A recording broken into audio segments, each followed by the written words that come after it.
in the linguistics, it says that the reason why languages are related is there was an ancestral language called Proto-Indo-European spoken by people between the Caspian Sea and the Black Sea. That's called PIE, Proto-Indo-European.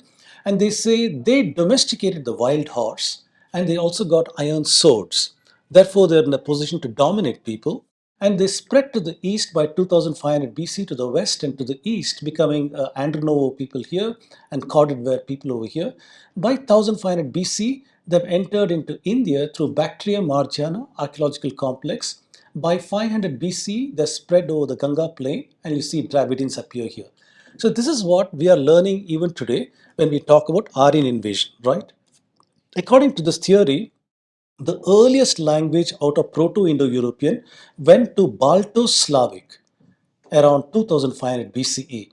And the later one came to India in 1500 BCE. This is the Indo-Iranian, Indo-European language over here.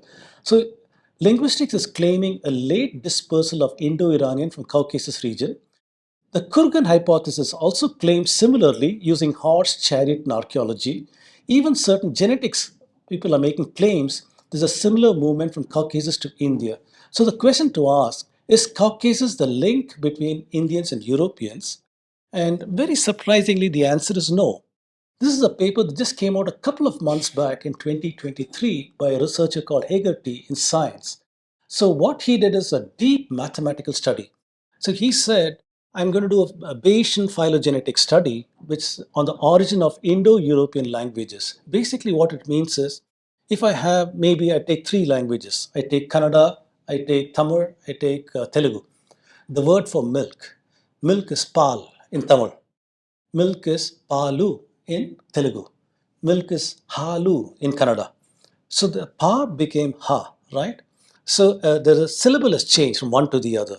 So linguistics tries to study the morphology of the sound. Where is the sound made? Is it made in the front of the mouth, middle of the mouth, back of the mouth? When I say ta, my tongue rolls backwards and hits my jaw. When I say ta, my tongue hits against the back of my teeth. When I say pa, lips come together. So this is called morphology of the sound. Where is the sound made? So linguists try to study how is the sound made. How does one a syllable change from one to the other? Statistically, they assume it happens at a certain rate, and that is why we got this Bayesian phylogenetics. So what they do is they start from the modern languages that we have with a modern maybe 100 words in these modern languages. Then statistically, they start changing the vowels, the sound, how it is made, going backwards in time, and they try to see at what point do they converge. Converging means working backwards at converging. That will tell you where was a common ancestral language that far back in time, mathematically at least. So this paper came and said the Indic and Iranian have a common ancestor going back 7,000 years before present. This is completely against what linguists have been trying to tell us. Linguistics are saying that Iranian and Sanskrit split about 1500 BCE.